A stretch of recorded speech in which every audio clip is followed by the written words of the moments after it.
of San Domingo lived a girl called Oh My Jingo. Ta-da-da-da-da-da-da-da. From the fields and from the marshes came the old and young, my goshes. Ta-da-da-da-da-da-da-da. They all spoke with a different lingo, but they all loved Oh My Jingo. And every night they sang in the pale moonlight. Oh, by gee, by gosh, by gum, by Jove. Oh, by Jingo, won't you hear our love? We will build for you a hut. You will be our favorite nut. You'll have a lot of little Oh My Jingos, pink and white, just like flamingos. Oh, you know, Jeeves, that bit where it goes it sends shivers down my spine, Jeeves. Well, perhaps if you were to put your jacket on, you would feel the cold less keenly, isn't it? It has nothing to do with cold, Jeeves. Miss Stoker will be here at any moment, sir. I'm sure we wouldn't wish to be discovered in a state of undress. You love these songs about foreign parts, Jeeves. You know, last year it was Indian Love Call and Nagasaki. I am particularly fond of sunny Havana, City of Light, sir. Oh, Jeeves, how is it that you managed to turn any conversation round to your dratted obsession about us going to Cuba? Nothing could have been further from my mind, sir. I merely... No, Jeeves. I am not traipsing halfway around the globe simply to enable you to dangle a hook in the water in the hope of catching a couple of haddock. Hardly, sir. The tarpon or Megalops atlanticus was more the prey I had in mind. No, Jeeves, no. Content yourself with musical evocations of these places as I do. Oh, by gee, by gosh, by gum, by Jove. Oh, by Jingo, won't you hear our love? We will build for you a hut. You will be our favorite nut. We'll have a lot of little Oh by Joveses. Dress them up in clogs and clotheses. Good afternoon, Miss Stoker. Good afternoon, Jeeves. Emerald, old thing. Hi, Bertie. I didn't know you were musical. Neither does Jeeves. Gargle? Oh, yes, please. So how are you, Emerald? How's the old art school? Pretty good. We're on vacation right now. I just came round to say au revoir. I'm going down to the country this afternoon for a month. What, a whole month, all in the same place? Of course. Good Lord. I've never found anyone who could stick my company for more than about a week. Oh, Bertie. That's absolutely true. As a matter of fact, long before that, the conversation at dinner is apt to turn to the subject of how good the train service to London is. Down the hatch. These people's name is Bassett. They live in Gloucestershire in a house called... Totleigh Towers. Do you know them? Good Lord, yes. I've only met Madeline Bassett. What are the rest of them like? Well, Sir Watkin Bassett looks like the before photograph in an advertisement for indigestion pills. Miss Bassett said her fiancé's going to be there, too. Yes, I suppose you might. Gussie Fingnottle. No. Well, it seems unlikely. No, I mean, I know him. But nobody knows Gussie. Spends all his time in Lincolnshire. With his newts. I met him at a party. I thought he was a lamb. No, I mean a fish. Looks like a halibut. He does not look like a halibut. And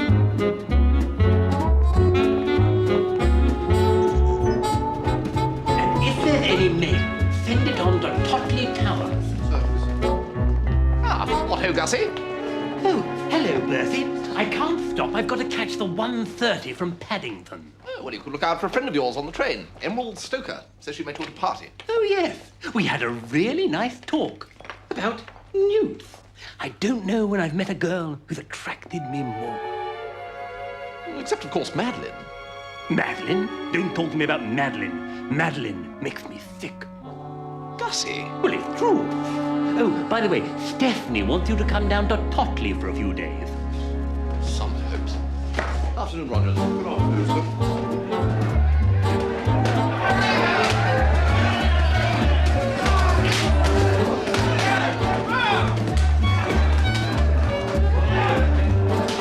Usual, please, George.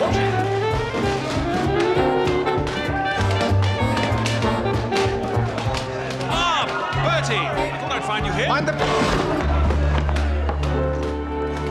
So, what brings you to the Metrop, Stinker? I came up for a Harlequins committee meeting. A what committee meeting? Harlequins? The rugby club. Oh, good. How's Stephanie? Oh, I don't know, Bertie. There's still no sign of me getting enough money for us to marry. Well, hasn't Pop Bassett given you that victory yet? No. I think he was about ready to close the deal last week, but I bumped into a valuable vase of his and broke it. He said he couldn't trust me with a delicate piece of equipment like Stiffy. Stiffy wants me to come down to Totleigh, doesn't she? It works. this distance. Works? What works?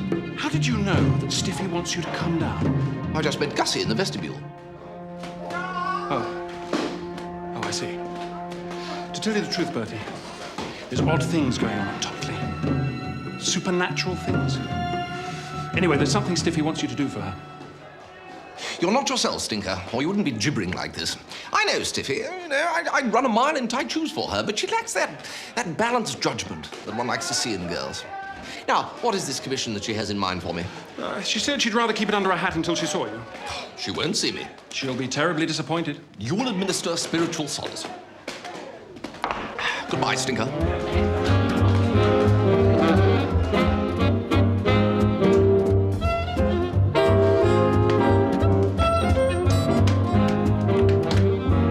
Good afternoon, sir.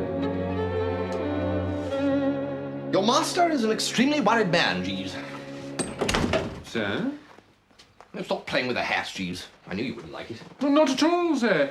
Oh, good heavens, it has its name printed on the inside. How convenient. The Alpine. Did you purchase the article in a shop, sir? Well, of course I bought it in a shop, Jeeves. A department store. Oh, I see, sir, yes. One reads about such places, of course. I was merely wondering whether they also stocked the leather trousering, which would undoubtedly set it off to full effect. Put the hat away, Jeeves. I have just seen Gussie Fignottle. I happened to mention Miss Bassett's name, and he said, and follow me closely here, Jeeves. Very good, sir. He said, quote, "Don't talk to me about Madeline. Madeline makes me sick," close quotes. Well, now, these are not the words of love, Jeeves. No, sir. No, these are the words of a man cheesed to the back teeth with the adored object. I didn't have time to get all the details, but if Gussie, as pronounced a fathead as ever broke biscuit, feels compelled to give Madeline the heave-ho, well, then I'm the next in line. Steps must be taken, Jeeves. It would certainly seem advisable, sir. But what steps? Perhaps a trip to Totleigh Towers is called for, sir. Ah, but there's another snag. Stiffy Bing has something she wants me to do for her. Well, you know the sort of thing Stiffy generally wants people to do. You recall that episode with Constable Oates' helmet? With some vividity, sir. But would it not be possible for you to go to Totleigh Towers, but to decline to carry out Miss Bing's wishes? Or issue a nolle prosequi, you mean? Tell her to go and boil her head. Precisely, sir. You do recall Miss Bing, do you, Jeeves? Still, it's the best we can do, I suppose. All right, get a telegram off to Miss Bassett, will you? Oh, dark forces are drawing us towards Totleigh, Jeeves. Still, Friday ought to be soon enough, don't you think? Tomorrow might be more prudent, sir.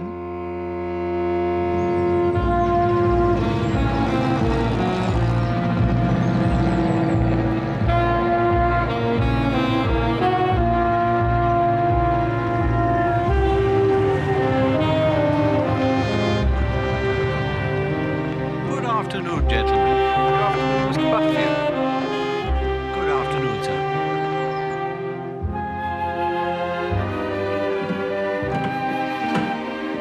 Mr. Wooster. Bertie! What, ho, Madeline? You should not have come here. Well, I had not the heart to deny your pathetic request. I know how much you yearn to see me again, however hopelessly. But is it wise? I love Augustus. oh, well, that's absolutely... It makes me sad to think of your hopeless love, Bertie, like the moss and the star. But what can I do? Nothing at all. You carry on regardless. But it breaks my heart. No, look here, Madeline, Madeline, what's the matter? It's nothing, Roderick. Nothing.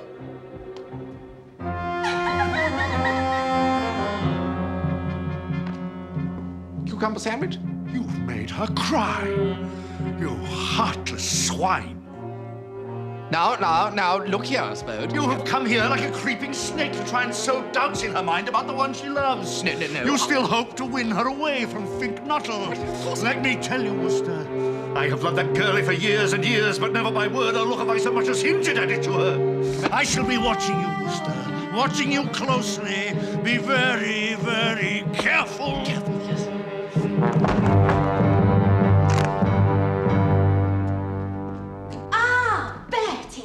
The very person I want to see. I've got a little job for you. Well, Stiffy, how nice to see you looking so well. You are well, I trust? And I'm not doing any little jobs. Oh, Bertie, don't be such a stick. It will only take you 5 minutes. Hey, you! Don't wander all over the house like that. Well, A minute. I know you. You're that fellow Wooster. Madeline asked Bertie down, Uncle Watkin. Madeline did.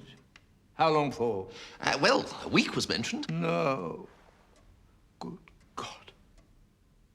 Well, welcome to Totleigh. I must have a talk with Madeline.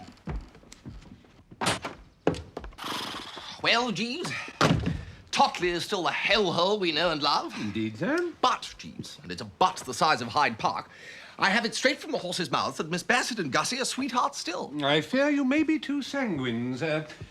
Miss Bassett's sentiments may be such as you have described, but on Mr. Finknottle's side there exists no little dissatisfaction. You mean she's a sweetheart still, but he isn't? Precisely, sir. I encountered Mr. Finknottle in the stable yard when I was putting away the car. His story has occasioned me grave unease.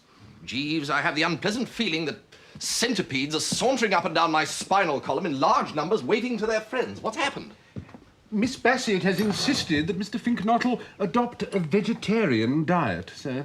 What do you mean, spinach and similar garbage? So I gather, sir. Well, no wonder Gussie said that Madeline made him feel sick. Blast all vegetables, say I.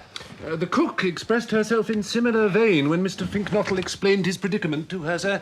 It melted her heart in sympathy for his distress. I'm not sure I'm in the mood to hear about cooks' hearts, Jeeves, molten or otherwise. Nevertheless, sir, she did instruct Mr. Finknottle that if he was agreeable to visiting the kitchen during the hours of darkness when the house had retired for the night, she would very happily supply him with cold steak and kidney pie. Oh, Jeeves, this is wonderful. Cold steak and kidney pie is, of course, merely a palliative, sir. On the contrary, Jeeves, it's Gussie's favourite dish. Does about 90 miles to the slice.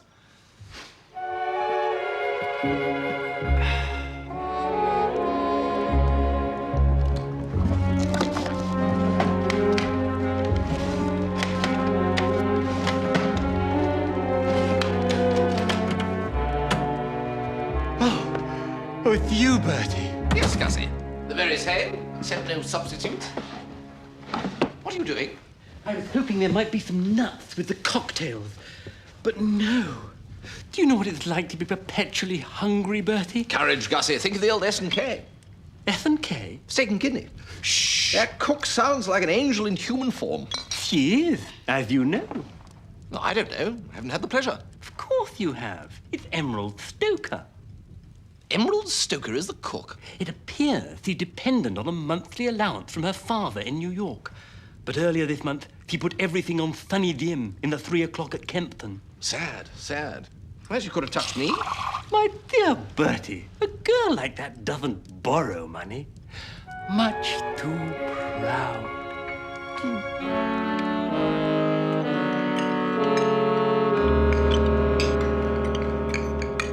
Harold is in sole charge of the school treat this year.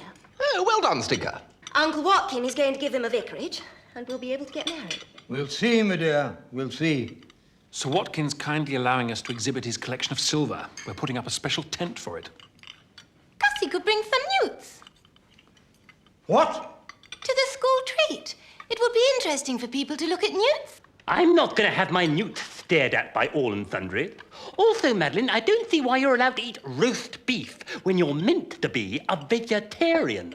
Oh, Gussie, how could you? How cruel. You devil in human form, Finknottle. Well, I don't You see know why- perfectly well Madeline has to eat meat for medical reasons. She's delicate. I hate every mouthful. It's torture. Well, it doesn't look like torture to me. Oh, Gussie. I'll talk to you later, Finknottle.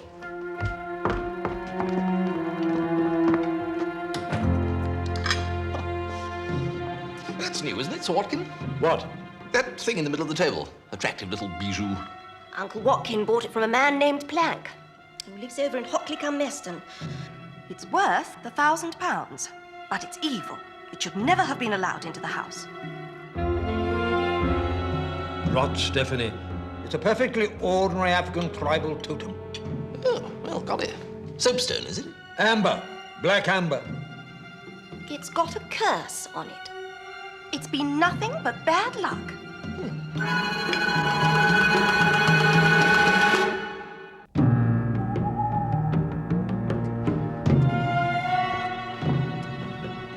Bertie, What ho, Stiffy?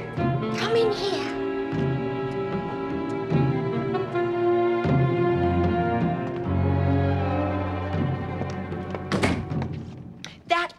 statue thing on the table at dinner. Why do you think Major Plank let Uncle Watty have it for £5? £5? I thought you said it was 1,000. I said it was worth that. When your uncle, Tom Travers, was over here, Uncle Watty told him that he'd spotted it on this fellow Plank's mantelpiece and had told Plank that it was worth practically nothing, but that he'd give him a £5 for it. He gloated over how clever he'd been. Little did he know. What do you mean, little did he know?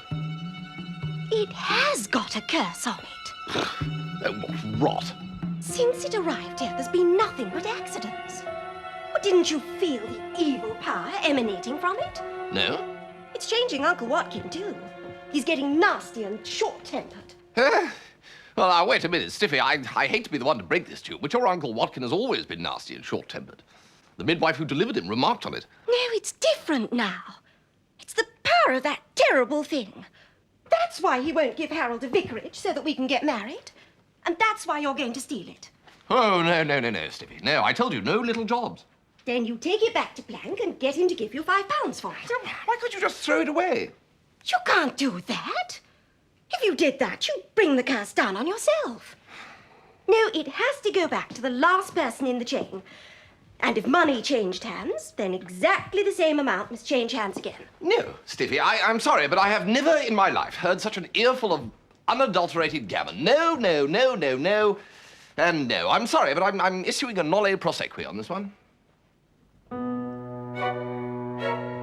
A most extraordinary thing happened last night, Bertie. I wasn't here. No. At about 2 o'clock, I woke up and heard someone creeping about. Well, you know how those stairs creak. Anyway, I got up and saw Gussie sneaking down to the kitchen. The door was open a crack and I peered in, and there was the cook, shoveling cold steak and kidney pie into Gussie, like a stevedore loading a grain ship. Really? Well, yes, very interesting. Isn't it? The thought flashed into my mind there and then that if Madeline got to hear about this, poor old Gussie would be given the bum's rush before he knew what had hit him. Well, yes, if. And you know who'd be next in line?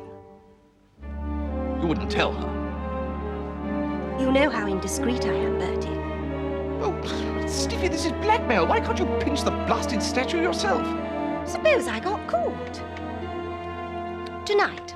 Eh, Bertie? Oh, Stiffy.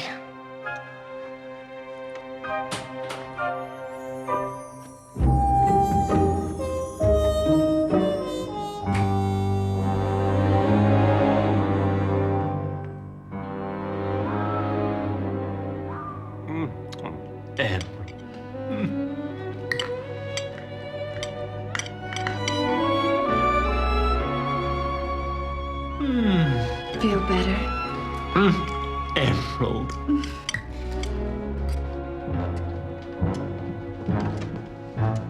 I know I heard something.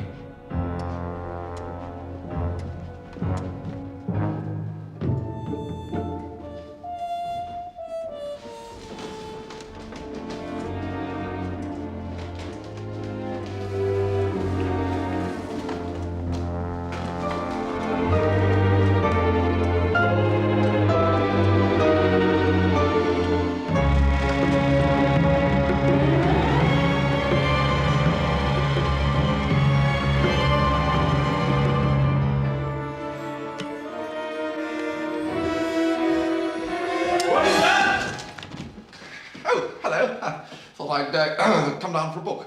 One would have thought it would have been within the scope of even your limited abilities to press a light switch. You never think of that, then, do you? What are you holding behind your back, Wooster? Back? Back! Yes, you've heard the word before, I presume. Oh, back, rather, yes. Yes. Back, front, side, other side. So what is it you have there? Let me see your hands, Wooster! This instant! Shoot him, Watkin. Don't show him any mercy. Hands, Wooster. Oh, hands. Right. Oh. Tinkety-tonk.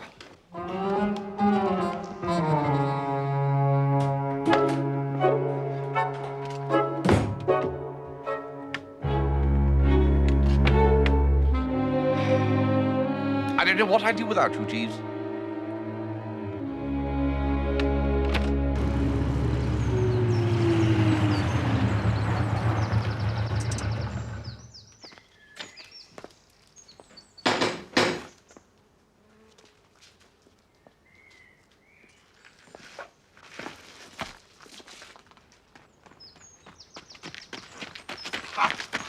There you are. Hope I haven't kept you waiting. Having rugger practice. Come in, my dear fellow, come in.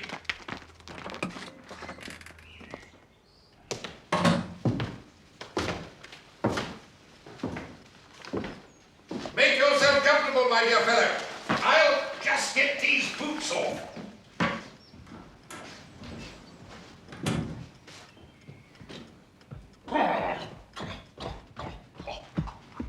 See me in the centre there, holding the ball. My last year at school. I skip at the side that season. Oh, really? You fond of rugger? I've never got in for it, no. Good God. Mind you, I didn't get much of it after leaving school. They stationed me in West Africa. Really? Tried to teach the natives the game, but had to give it up. Too many deaths. Yeah, it's got a bit tricky for a while. Deaths? Well, hard ground, you see, and the heat. Still retired now, and I'm going to make Hockley-cum-Meston the best rugger village in Gloucestershire. But what we need, though, is a good prop forward, and I'll be damned if I can find one. Still, you don't want to hear all this. You want to hear about my Brazilian expedition. Oh, you've been to Brazil. Well, didn't you know I'd been to Brazil? Nobody tells me anything. You are the chap from the Daily Express. No? Oh, good Lord. I thought you must be the chap who wanted to talk to me about my Brazilian explorations. Oh, you're an explorer. Does the name Herbert Plank mean nothing to you? Is your name Plank? Well, of course it is. What an odd coincidence. I've been looking for a character called Plank. I have here a sort of a whatnot. Where did you get that? If you just give me £5 for it. You've stolen that, so that's it. I've got your number now. You won't get any £5 from me, my man.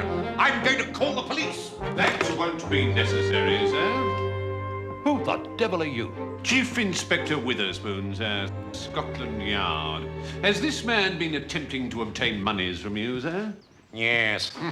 Can't say I'm surprised. We've had our eye on this one for a long time now. I suspected from the first. Nasty hangdog look he's got. See that statuette he's holding? I sold that to Sir Watkin Bassett for £1,000.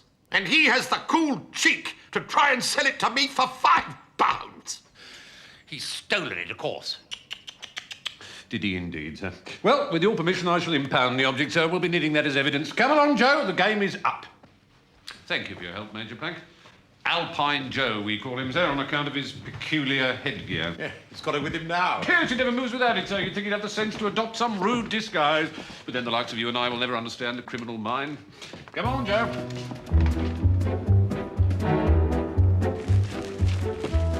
What on earth is going on, Jeeves? The truth about the statuette transaction came to light, sir. What truth? Which transaction? There is no foundation for the story that Sir Watkin told Mr. Travers, sir. In actual fact, he did pay Major Plank £1,000 for the object. Well, why on earth did he tell Uncle Tom he only paid a £5? He acted from a desire to exasperate Mr. Travers. Mr. Travers is a collector, and collectors are never pleased when they learn that a rival has acquired an objet d'art of great value at a nugatory price. If you could let me off here, sir. Why do you want to get out here? Sir Watkin has now discovered the absence of the statuette, sir. Constable Oates and the Earl of Sidcup are conducting the investigation together. Oh, my Lord, Jeeves. Two minds with not a single thought. Indeed, sir. I think it wise if I alight here with the statuette and smuggle it into the dining room.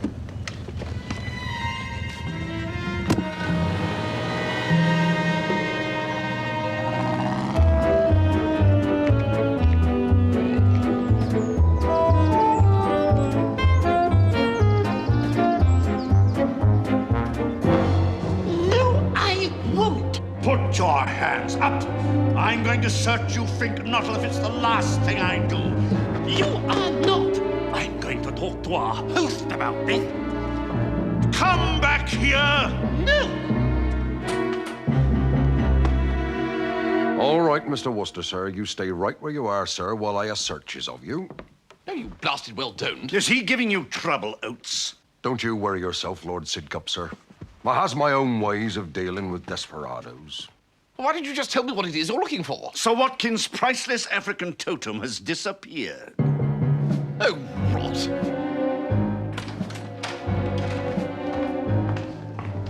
Now, Wooster, what do you see?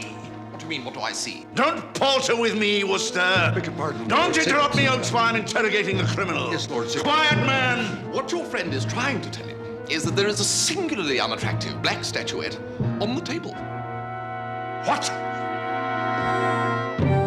Is that what you're looking for? You wily devil, Wooster. Pish. What's the meaning of this, Oates? Well, I wasn't trying Don't bandy words with me. Don't. Ow. Lord Sidcup, sir. I'm furious with Augustus. Oh, surely not. He was so rude about Roderick. Never. He said to Daddy that he was sick and tired of seeing Roderick clumping about the place as if it belonged to him, and if Daddy had an ounce more sense than a billiard ball, he would charge him rent. He was most offensive. Well, he said it with a light laugh. No, Well, you might not have noticed it. Very easy to miss these light laughs. he was harsh and bitter. He's been like this for a long time. Are you sure, Madeline, that you're altogether wise in confining Gussie to carrots and cabbage and the like? He simply needs a mutton chop or two under his belt. But he's not going to have them. If he ever eats the flesh of animals slain in anger, I will have nothing more to do with him. And then she just biffed off. Most disturbing, sir. Well, there we have it, you see. On the one hand, Madeline's strong anti-flesh bias, and on the other, Gussie's firm determination to get all the cuts off the joint that are coming to him. What, I ask myself, will the harvest be? Well, sir, perhaps you could persuade Mr. Finknottle to apologise to Sir Watkin and Lord Sidcup, and this might ameliorate the tension between himself and Miss Bassett to some extent. Well, I can try it, I suppose. But you know what Mr. Finknottle is like once he gets the bit between his teeth?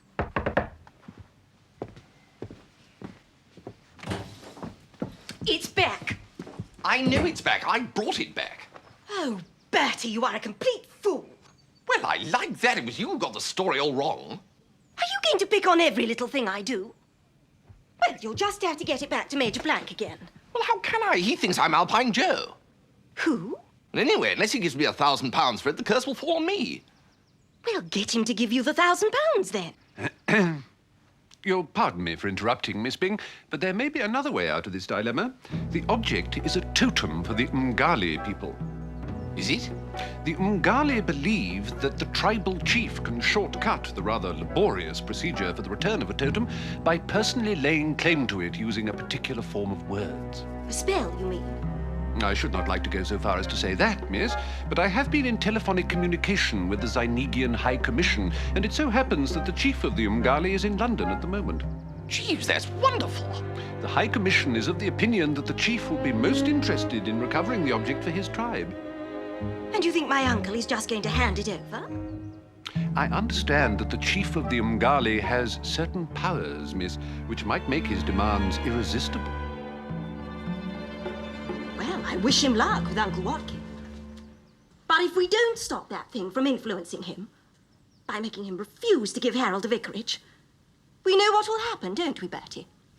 Oh, now look, Stiffy. Little bird will chirrup in Madeline's ear about Gussie getting illicit steak and kidney. And then Madeline will be looking for a new victim to inflict the turnip torture on.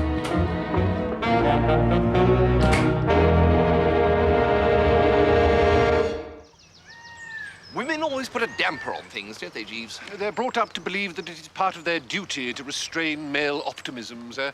And indeed, in this case, there may be cause for restraint. The High Commission informs me that the chief will probably be loath to miss tomorrow afternoon's programme of racing at Ascot, sir. Good Lord, Jeeves, well, what do we do if he doesn't turn up? I can only suggest that somebody impersonates him, sir. Oh, no. No, absolutely not, under no circumstances. But it wouldn't do any good anyway. Unless I actually was the chief, the curse would just be on me again. But you surely don't believe in the curse, sir? Oh, no, that's right, I don't, do I? No. So long as your performance is sufficiently convincing to provoke Sir Watkin into giving you the statuette. Well, it isn't going to convince anyone, Jeeves, because it isn't going to happen. Oh, Lord, I'd better go and try and persuade Gussie to apologise to Spode and Sir Watkin. Do you know what I feel like, Jeeves? No, sir. I feel like that little Dutch boy with all his fingers and toes in various holes in the dike.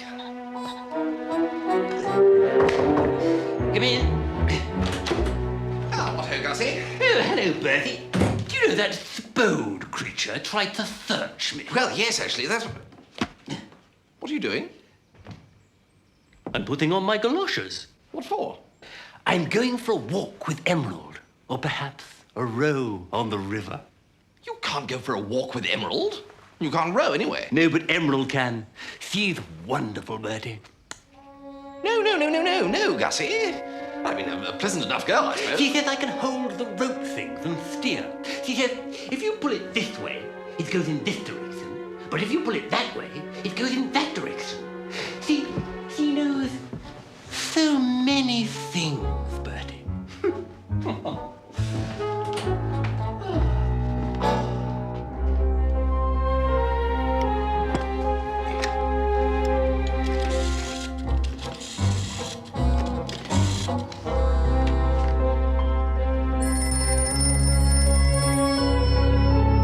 There's a major blank on the telephone, sir.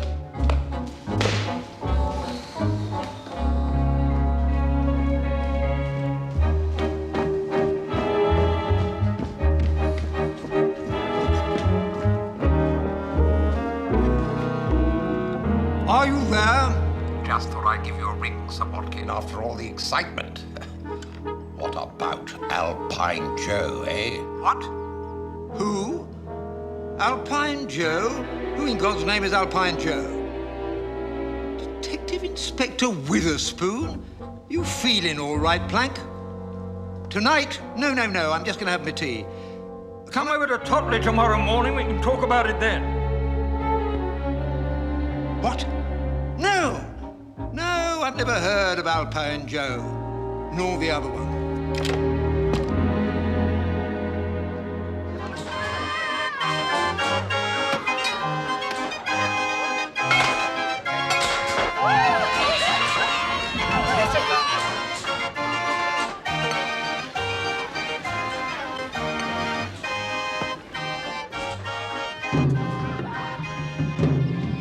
Go to this dreaded school treat, Jeeves. I fear it might be wise to vacate the house, sir, if Major Plank is expected. What's in the bag? Your African costume, sir, should it become necessary. Oh, Jeeves, can't you do it? I'm sorry, sir. What if I was to say the word Cuba, Jeeves? Not even then, sir.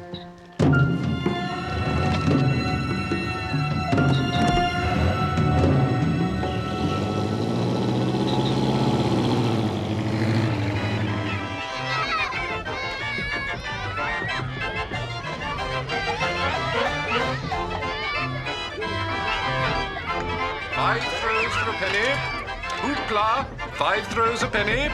Win any prize you ring. Now, madam, can I interest you, perhaps? 5 throws a penny. Any prize you ring from a selection of magnificent prizes. 3 balls for a penny. Win the prize coconut.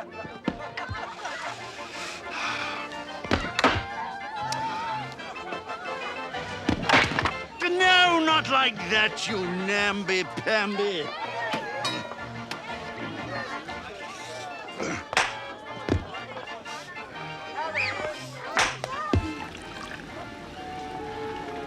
Hey, Gussie, get me some more water from the pump, will you? I don't want to leave you. Oh, Gussie. I could stay there watching you pour tea for the rest of my life. Oh, Gussie. Oh.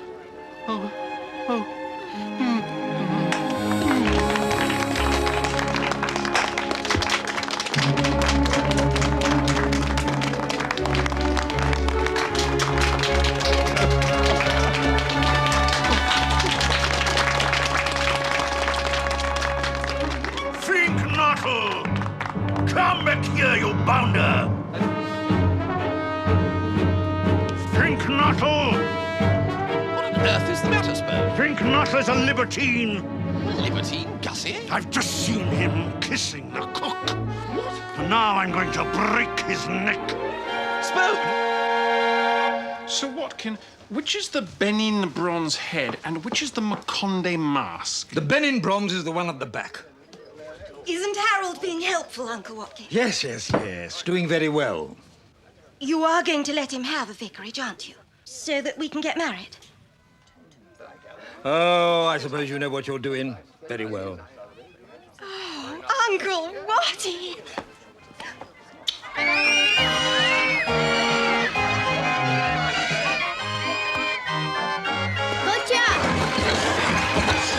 Gussie, isn't it wonderful? Uncle Watty has given Harold a vicarage. What are you doing here? Oh, Roderick Spode's looking for you because he wants to tear you limb from limb for kissing the cook. Did you kiss the cook, Gussie? Yes, he did kiss the blasted cook. Bode's looking for me? He says he's going to tear your legs off.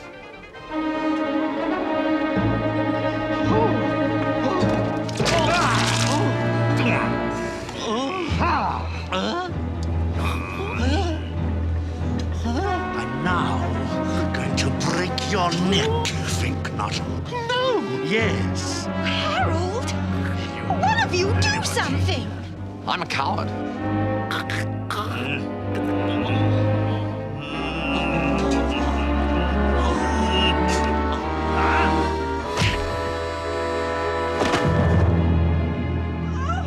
Well done, Harold! Would it be wise to remove yourself, do you think, Gussie, before Spode comes to? Oh! 5 throws a penny, win any prize you ring. Now Spode's seen him kissing Emerald and he's going to break Gussie's neck. Come along, ladies and gentlemen. Stinkers socked Spode on the jaw. Can you stop doing that for a moment, Jeeves? We mustn't neglect passing trains, sir. Nor would it be advisable to neglect the matter of the statuette.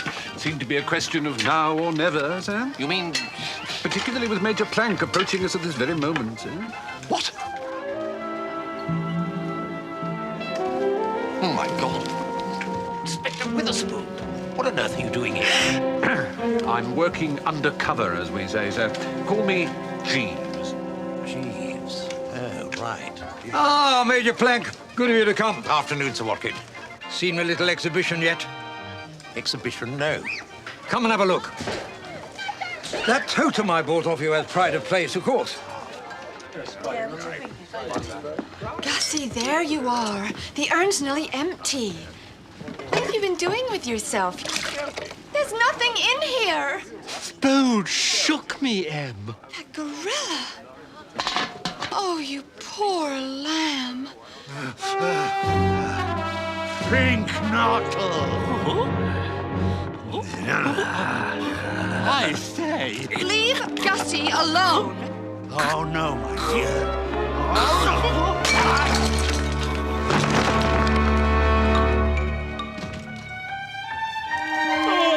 Emerald! Oh, Augustus, I've been looking everywhere for you. Gussie, you brute.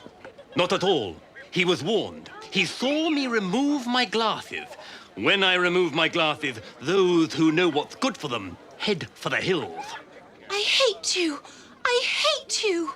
You hate me, do you? I do. I loathe you. In that case, I shall now eat a ham sandwich. Oh, flesh. Good afternoon. Come along, Emerald. I told Harold about the vicarage, Uncle Watkin. Oh, hello, Major Blank. My dear. What vicarage is that, Stephanie? The vicarage that you're giving him. You appear to be under a misapprehension. But you said just now... I was not aware when I spoke as I did that Mr. Pinker was planning a brutal assault upon the Earl of Sidcup. This is George II brandy pan I picked up in Bournemouth. I like the gadroons round the... Dragoon, yes. Here we are, Your Excellency.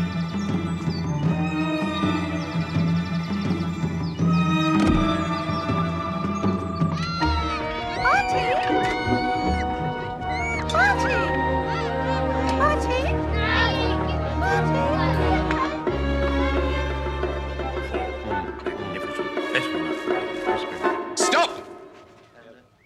Who the devil are you? Me, Chief Ndingo. Me come from far across great water. What? Chief Mdingo come claim tribes, thing. He travel many days on much big iron boat. Much big iron boat? Much big iron boat. You steal tribes thing. Mdingo come take him back. I've never heard so much tingle-tangle in all of my life. Mdingo, him not speak tingle-tangle. Mdingo say, him thing, much magic, my tribe. Would you mind repeating that? No, not at all. Him thing, much magic, my tribe. Mdingo say... Where are you from? What? What tribe do you belong to? Krua Yako Ghani. What's going on?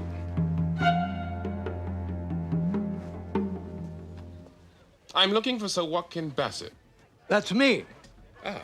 Sir Watkin, how do you do? My name's Toto, Chief Toto for my sins. Yes? Look here, this is really very embarrassing for me, but it's about that doodad you have there. What about it? Well, the truth of the matter is it should never have left the tribe, and I'm here to get it back. Wait a minute. If you're the chief of the tribe, who the Socrates is this?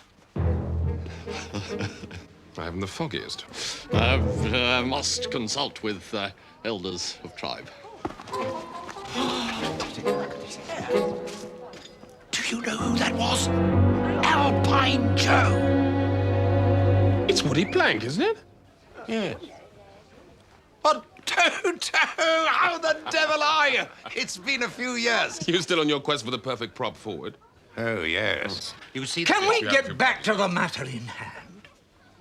I'm sorry, but I bought that totem fair and square. Yes, of course. One does understand. But you see, it's one of these blasted tribal things. I mean, one doesn't want to appear crass or anything, but one did wonder if this might be some recompense.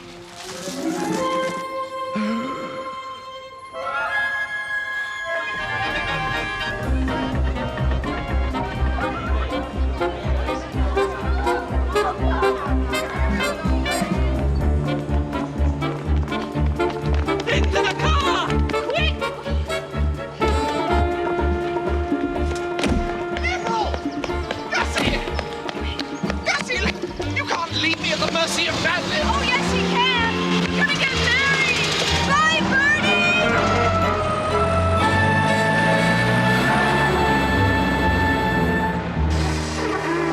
Bertie! I'm sorry, Stiffy. I didn't want to hit Spode. Good Lord. Isn't that Stinker Pinker? Pinker? We were at Harrow together. H.P. Pinker. H.P. Pinker? Not the H.P. Pinker? Perhaps Sir Watkin will feel differently tomorrow. Stinker? Good Lord! Buffy Toto! You're H.P. Pinker, aren't you? Prop forward for Oxford in England a few years back. Yes. What an honour! Look here, I'm desperate for a prop forward for the Hockley-cum-Meston side. Oh, I don't think... Look, I may be talking out of turn here, but we need a new vicar as well. You wouldn't be interested in a vicarage, would you? We most certainly would. Oh, I say. Bertie! Bertie!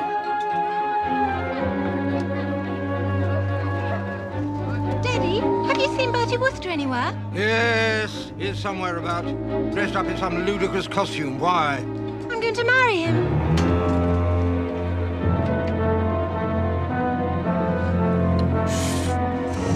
Madeline said she's going to marry that idiot Wooster. What? But she can't. Well, he's worse than that fish-faced blighter. I know, far worse. Oh! I must talk to her. Madeline! Madeline! Madeline! Madeline! Madeline! Madeline, is this true? You're going to marry Wooster?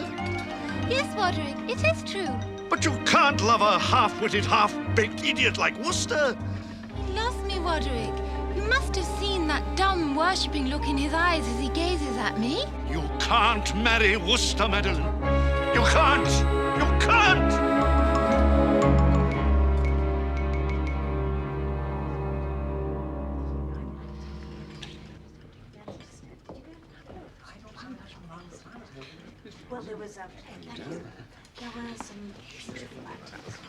Your Highness? Major plans. Still working undercover, Jeeves. Sir Watkin. Sir. Can't you do anything, Jeeves? I'm sunk, scuppered, Madeline bassetted at last. I'm sorry, sir. Jeeves, Cuba, the tarpon leaping. You really think such a trip might be feasible, sir? Yes, Jeeves, yes, 2 weeks in sunny Havana. Your predicament does present almost insuperable obstacles, of course. All right, 3 weeks. Perhaps I might be able to manage something, sir. A month, Jeeves. 4 whole weeks. And I'll throw in the alpine hat. Leave it to me, sir.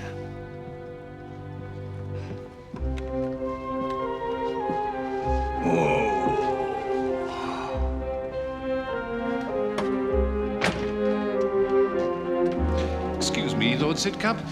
The guests are all assembled. Everyone's there, are they? Oh, yes, sir. Perhaps you have hidden depths, Wooster. Is that it? I don't think so. No one's ever mentioned it, anyway. Oh, my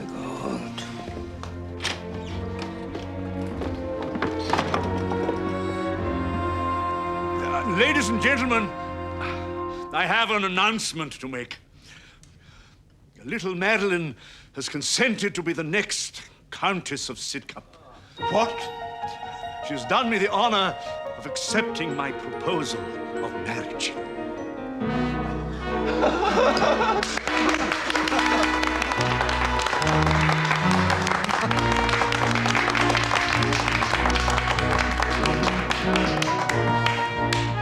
Well, Jeeves, I take my hat off to you. I don't know how you arranged it.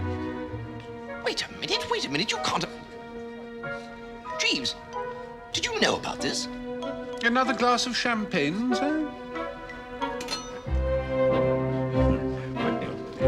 I'm so happy I could sing. Well, you've come to the right shop.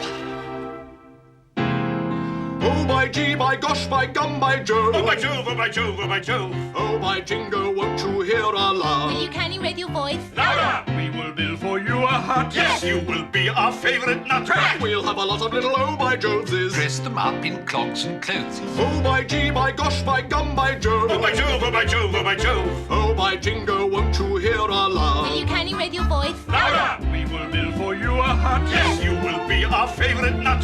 We'll have a lot of little oh, by Joveses. Dress them up in clogs and clothes. Oh, by jingo, said by gosh, by G. A, B, C, D, E, stop. Oh, by Jiminy, please don't bother me. So they all went away saying, oh, by G, by gosh, by gum, by oh, by jingo, by G, oh, the only one for me. Bring me lobster on a clean plate.